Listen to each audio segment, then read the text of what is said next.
बिस्मिल्लाहिर्रहमानिर्रहीम। अस्सलामु अलैकुम क्लास।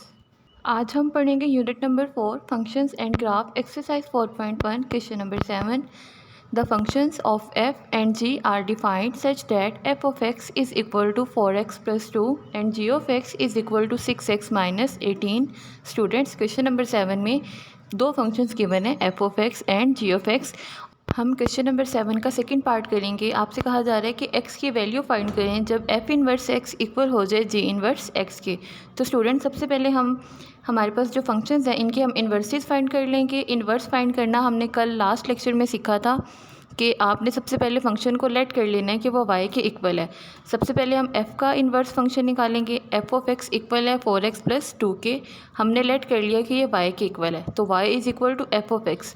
अब जो फंक्शन है वो y के इक्वल है, तो y is equal to 4x plus 2 हो जाएगा। अब यहाँ पर 2 प्लस हो रहा है, इक्वल के लेफ़्ट साइड पे जाएगा तो माइनस हो जाएगा, और 4x के साथ मल्टीप्लाई हो रहा है, जब दूसरी तरफ जाएगा तो डिवाइड हो जाएगा।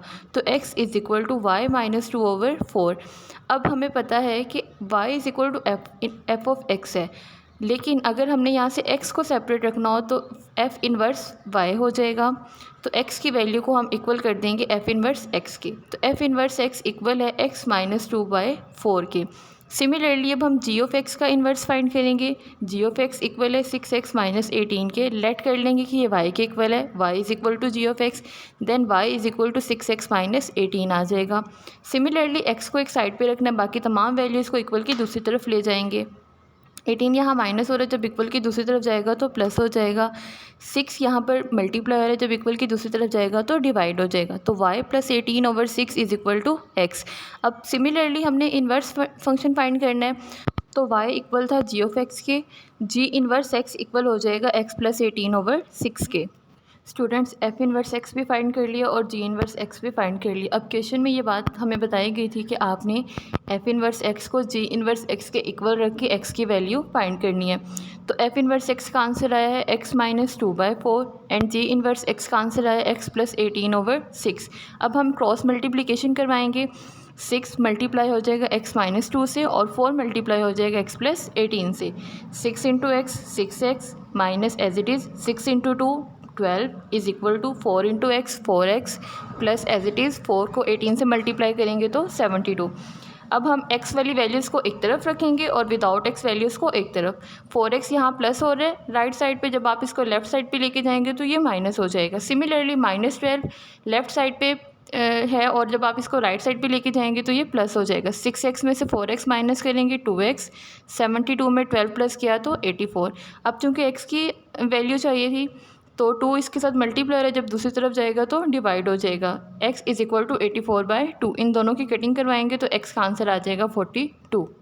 नेक्स्ट क्वेश्चन नंबर 8 है, verify that f into f inverse x is equal to f inverse into f x is equal to x। आपको एक फंक्शन दिया जाएगा, आपने उसका इन्वर्स फाइंड करना है और फिर प्रूफ करना है कि वो इक्वल आ रहा है x के। तो स्टूडेंट्स, क्वेश्चन नंबर 8 का हम थर्ड पार्ट करेंगे। f of x is equal to x minus 3/4। Inverse लेना है सबसे पहले, तो हम इस फंक्शन को लेट कर लेते हैं कि ये y के इक्वल है, तो y is equal to f of x आ जाएगा। Then y is equal to x minus 3/4। x को एक साइड पे रखने, बाकी तमाम वैल्यूज़ को हम दूसरी तरफ ले जाएंगे। 4 यहाँ डिवाइड हो रहा है, जब दूसरी तरफ जाएगा तो मल्टीप्लाई हो जाएगा y के साथ। 4y is equal to x minus 3। अब 3 यहाँ पर माइनस हो रहा है, जब दूसरी तरफ जाएगा तो प्लस हो जाएगा। 4y plus 3 is equal to x। चूँकि y इक्वल था f ऑफ x के, तो मैं x को एक साइड पे रखना चाहती हूँ। f दूसरी तरफ जाएगा तो इन्वर्स हो जाएगा। x is equal to f inverse y। Then f inverse y is equal to 4y plus 3। अब आप इसको y को रिप्लेस कर देंगे x के साथ, तो f inverse x is equal to 4x plus 3। तो स्टूडेंट, f इन्वर्स x हमने फाइंड कर लिया है। अब हम इसको पुट करेंगे। देखिए, लेफ़्ट साइड पे f into f inverse x है, तो हम फंक्शन f में f इन्वर्स की वैल्यू पुट करेंगे। तो फंक्शन f था हमारे पास x माइनस 3/4। अब जहाँ पर x आ रहा है वहाँ पर हम f इन्वर्स की वैल्यू पुट कर देंगे, जो कि इक्वल है 4x प्लस 3 के, और माइनस 3/4 एज इट इज़ रहेगा। अब आप यहाँ पे देख सकते हैं कि 3 प्लस में भी है और 3 माइनस में भी है, अपोजिट साइन है तो ये कैंसिल हो जाएंगे, बाकी रह जाएगा 4x ओवर 4। अब 4 भी 4 से कट जाएगा तो रिमेनिंग x रह गया। यही हमने प्रूफ करना था। राइट साइड पे अगर आप देखिए तो क्वेश्चन है f inverse into F of x, prove होना चाहिए कि ये x के इक्वल है। तो देखिए, एफ़ इन्वर्स में हमने एफ ऑफ एक्स की वैल्यू को पुट करना है। तो एफ इन्वर्स एक्स हमारे पास आया था 4x + 3। अब जहाँ पर x आ रहा है वहाँ पर हम एफ ऑफ एक्स की वैल्यू पुट कर देंगे। तो 4 एज इट इज़ रहेगा, एफ ऑफ एक्स इक्वल है x - 3/4 के + 3 एज इट इज़। डिनोमिनेटर में 4 है और ऊपर मल्टीप्लाई भी हो रहा है 4, तो ये दोनों एक दूसरे को कैंसिल कर देंगे, बाकी रह जाएगा x - 3 प्लस का 3। अब 3 यहाँ पर प्लस के साथ भी है और माइनस के साथ भी है, तो ये भी दोनों एक दूसरे को कैंसिल कर देंगे, रिमेनिंग x बच रहा है। तो स्टूडेंट्स यही हमने प्रूव करना था कि एफ इन्वर्स एक्स इक्वल आता है x के और F inverse into f x भी इक्वल आता है x के। तो ये हमारा प्रूव हो चुका है। नेक्स्ट क्वेश्चन नंबर 9 है, without finding f inverse x find domain and range of f inverse x. आपने f inverse of x find किए बगैर इस फंक्शन की डोमेन और रेंज फाइंड करनी है। क्वेश्चन नंबर 9 का फर्स्ट पार्ट करेंगे, f of x is equal to 12x - 3। तो स्टूडेंट्स क्वेश्चन को सॉल्व करने से पहले मैं आपको कुछ चीज़ें बताना चाह रही हूँ कि डोमेन क्या होती है और रेंज क्या होती है। किसी भी फंक्शन के अंदर जब आप x की वैल्यूज़ पुट करते हैं, जो वैल्यूज़ आप खुद से पुट कर रहे होते हैं वो डोमेन होती हैं, और उन वैल्यूज़ को पुट करने से जो रिज़ल्ट्स आ रहे होते हैं उन्हें हम रेंज कहते हैं। तो देखिए अब इस क्वेश्चन में आपके पास फंक्शन है f of x is equal to 12x - 3। तो मैंने कोई ऐसी वैल्यू पुट करनी है कि हमारा जो फंक्शन है वो ज़ीरो के इक्वल ना हो। लेट करें मैं अगर x की जगह पे 0 पुट करती हूँ, तो 12 × 0 0 -3 आ जाएगा, 0 - 3, तो एफ ऑफ एक्स इक्वल हो जाएगा -3 के। सिमिलरली अगर मैं यहाँ पर 3 पुट कर देती हूँ x की जगह पर, तो 12 × 3 36, 36 में से 3 माइनस करेंगे, अभी भी आंसर हमारा 0 नहीं आ रहा। अगर हम कोई वैल्यू नेगेटिव पुट करते हैं, फॉर एग्जांपल मैं -1 पुट कर रही हूँ, तो 12 × -1 -12 -12 -3 इज़ इक्वल टू -15। हमने पॉजिटिव वैल्यूज़ भी पुट की हैं और हमने नेगेटिव वैल्यूज़ भी पुट की हैं, लेकिन आंसर 0 नहीं आ रहा। तो हम ये कह सकते हैं कि x की तमाम वैल्यूज़ के लिए एफ ऑफ एक्स की तमाम वैल्यूज़ आ रही हैं। तो इस फंक्शन की डोमेन इक्वल हो जाएगी नेगेटिव इन्फिनिटी से पॉजिटिव इन्फिनिटी तक, और सिमिलरली इस फंक्शन की जो रेंज है वो भी इक्वल है -इन्फिनिटी से +इन्फिनिटी तक। अब हमने इस फंक्शन में इसका इन्वर्स फाइंड किए बगैर उसकी डोमेन और रेंज बतानी है। तो बच्चों जो हमारी रेंज की वैल्यूज़ आ रही है वही हमारी अब डोमेन की वैल्यूज़ बन जाएंगी। तो यहाँ पर एफ इन्वर्स एक्स की डोमेन और रेंज भी इक्वल होगी -इन्फिनिटी से +इन्फिनिटी तक। नेक्स्ट क्वेश्चन नंबर 9 का फोर्थ पार्ट करेंगे, f of x is equal to √x - 2 and x is greater than और इक्वल टू 2। अच्छा स्टूडेंट्स, इस क्वेश्चन में आपको ये बता दिया गया है कि x की आपने वैल्यूज़ जो लेनी है वो हमेशा 2 या 2 से बड़ी होनी चाहिए। तो देखिए हमें यहाँ से आइडिया हो रहा है कि जब हम डोमेन की वैल्यू 2 पुट करते हैं तो फंक्शन इक्वल हो जाता है 0 के, और हम इससे बड़ी तमाम वैल्यूज़ ले सकते हैं। सो इस फंक्शन की जो डोमेन है वो इक्वल होगी 2 से इन्फिनिटी तक, और अगर आप इस फंक्शन का इन्वर्स ले लेते हैं तो वो इसकी रेंज बन जाएगी। तो range of f inverse x is equal to 2 से इन्फिनिटी। अब हमने रेंज फाइंड करनी है फंक्शन की, तो क्या होगा कि जब हम डोमेन की वैल्यूज़ पुट कर रहे हैं, जब मैंने फर्स्ट वैल्यू पुट की यानी कि 2 पुट किया तो फंक्शन की वैल्यू हो गई 0। सिमिलरली जब मैंने फंक्शन की एक्स की वैल्यू 3 पुट की तो फंक्शन की वैल्यू हो गई 1, यानी कि वैल्यूज़ हमें पॉजिटिव ही मिल रही है, फंक्शन हमारा नेगेटिव में नहीं जा रहा।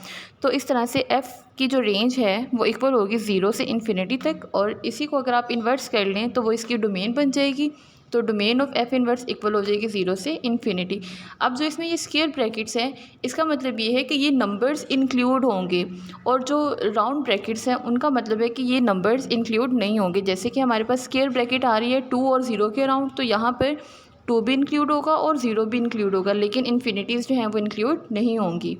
नेक्स्ट क्वेश्चन नंबर 10 है, given that f of x is equal to x² + 9 and g of x is equal to x + 21, find the values of a such that f of a is equal to g of a। Students question number 10 में 2 functions given है, f of x and g of x, और आपसे कहा जा रहा है कि आपने एफ ऑफ ए फाइंड करना है, then g of a find करना है, फिर इन दोनों को इक्वल रखकर ए की वैल्यू को फाइंड करना है। तो सिंपली हम एफ ऑफ एक्स के अंदर जो फंक्शन हमें गिवन है x² + 9, जब हम इसका एफ ऑफ ए फाइंड करेंगे तो जहाँ पर x आ रहा है वहाँ पर हम ए पुट कर देंगे, ए पुट करेंगे तो ये इक्वल हो जाएगा a² + 9 के। Similarly g of x given है x + 21, g of a find करेंगे, जहाँ पर x आ रहा है वहाँ पर हम ए पुट कर देंगे, तो ये इक्वल हो जाएगा a + 21 के। अब क्वेश्चन में ये गिवन है कि एफ ऑफ ए इक्वल है जी ऑफ ए के, इन दोनों को हम इक्वल रखेंगे, a² + 9 is equal to a + 21। अब हम तमाम वैल्यूज़ को इक्वल के लेफ़्ट साइड पे ले जाएंगे। A square plus 9 minus a minus 21 is equal to 0। इनको अरेंज करेंगे। A square minus a minus 12 minus 21 और प्लस 9 सॉल्व हो के आंसर आएगा -12 इज़ इक्वल टू 0। अब यहाँ से हमारे पास ये क्वाड्रेटिक इक्वेशन बन रही है। अब आप इसको फैक्टराइजेशन के थ्रू सॉल्व कर सकते हैं। तो 12 हमें चाहिए, इसके पेयर्स बनेंगे 4a एंड 3a। तो a square minus 4a plus 3a minus 12 is equal to 0। First two terms में से हमारे पास a कॉमन आ रहा है, a इंटू ए माइनस 4, और लास्ट टू टर्म्स में से हमारे पास 3 कॉमन आ रहा है, तो 3 इंटू ए माइनस 4। अब आप लोग देख सकते हैं कि ब्रैकेट के अंदर सेम वैल्यूज़ हैं, तो उन्हें आप एक ही दफ़ा लिखेंगे और जो ब्रैकेट के बाहर है उन्हें एक दफ़ा। a minus 4 into a plus 3 is equal to 0। अब इन दोनों को सेपरेट 0 के इक्वल कर लेंगे। a minus 4 is equal to 0 and a plus 3 is equal to 0। अब ये 4 यहाँ माइनस हो रहा है, दूसरी तरफ जाएगा तो प्लस, तो a इज़ इक्वल टू 4 आ गया। सिमिलरली 3 यहाँ प्लस हो रहा है, उस तरफ जाएगा तो minus a is equal to -3। तो यहाँ से हमारे पास a के 2 आंसर्स आ रहे हैं, 4 एंड -3। तो स्टूडेंट्स, ये था हमारा आज का class work. I hope so आपको समझ आ गई हो। एक्सरसाइज 4.1 क्वेश्चन नंबर 7, 8, 9 और 10 के रिमेनिंग पार्ट्स आपने होमवर्क में करने हैं। अल्लाह हाफिज़ क्लास।